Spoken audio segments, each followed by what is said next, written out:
देखो, यदि जीवन को सार्थक करना है तो जिसके शैया में लेटे हुए सूर्य भगवान का उदय हो जाता है, उसकी आयु, बुद्धि, श्री, तेज, बहुत सी बातें नष्ट हो जाती हैं। अगर आपको जीवन में चाहे लौकिक उन्नति प्राप्त करनी हो या पारलौकिक, प्रातःकालीन कम से कम सूर्य उदय होने के 2 घड़ी पहले, 24 दूनी 48 मिनट, अभी सूर्य उदय होने में 48 मिनट हैं, आपने सैया छोड़ दिया, इसके आगे सूर्य उदय होने के 48 मिनट पहले आप सैया से हट जाएं। अगर आप रात्रि में जगे हैं तो सूर्य उदय होने के 48 मिनट बाद फिर आप सो जाएं।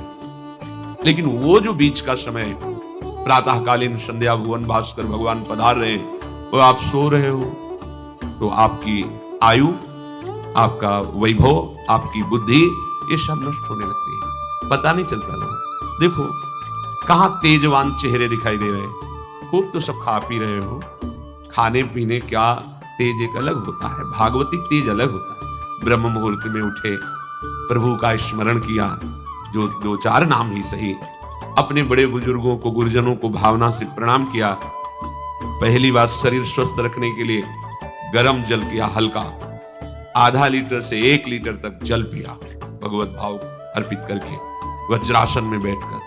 आप लोग दिनचर्या को नहीं करते हैं तो आप ब्रह्मचर्य को पचा नहीं सकते। ध्यान रखना, ब्रह्मचर्य कोई छोटी मोटी शक्ति नहीं है, उसको पचाने के लिए आपकी दिनचर्या दिव्य होनी चाहिए। फिर इसके बाद आप 5 मिनट 10 मिनट टहलिए, फिर सो जाइए।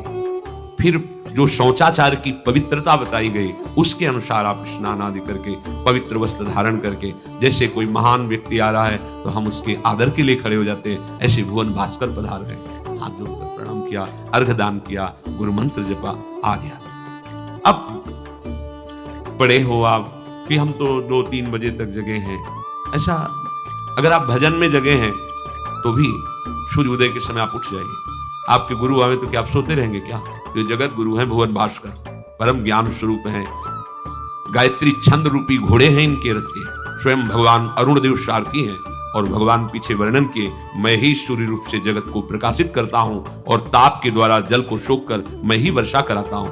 भगवान का आदर करना। जो सूर्योदय तक सोते हैं उनकी बुद्धि में भागवतिक बातें, अध्यात्म बातें आ जाए, मेरी समझ में नहीं आता। अगर आप थोड़ा भी शरीर स्वस्थ रखना चाहते हैं तो जैसे नियम से भजन वैसे व्यायाम आवश्यक है। सबसे प्रार्थना है, ये दवाइयों के बल पर जीना बंद करो।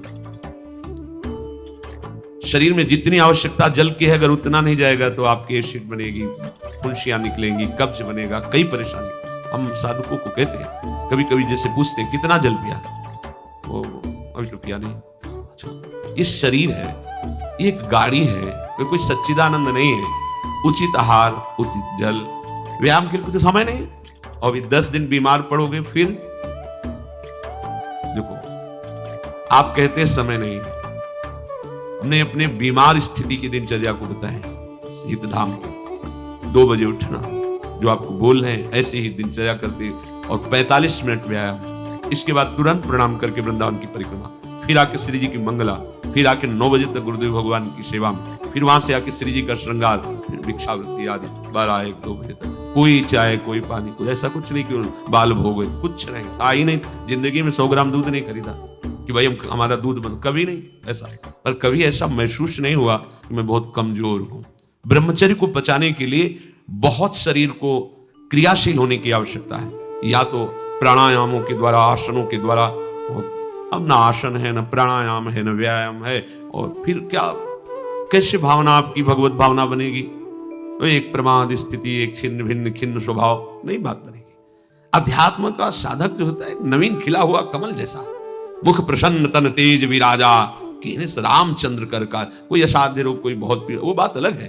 नहीं तो ऐसा वो जैसे कमल खिला होता है ऐसे खिला रहता है। क्यों? हर समय चिंतन सही, आचरण सही, सब कुछ सही।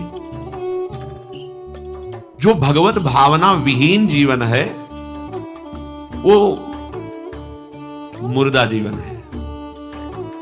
जिन हरि भगति हृदय नहीं आनी, जीवित सब समान थे प्राण। वो जान नहीं रहे, मुर्दे जैसा जीवन है। क्या जीवन का मान? वही गंदे भोगों को भोगना, उसी का चिंतन करना और भोग भोगने वाले शरीर को स्वस्थ रखने के लिए विषय सामग्री इकट्ठी करना, इसके बाद मर जाना।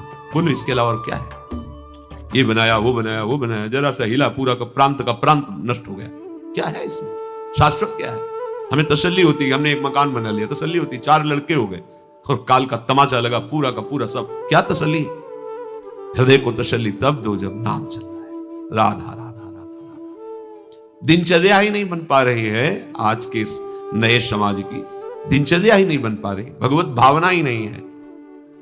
देखो, अगर परिवार में रह करके आप भगवत भावना नहीं करते तो सब परिवार में रहकर आसक्त हैं और सब दुर्गति को प्राप्त होते हैं। जब तक भगवत भावना नहीं है तब तक सब अविधि पूर्वक है। मान लीजिए सब अविधि, विधि भगवत भावना है।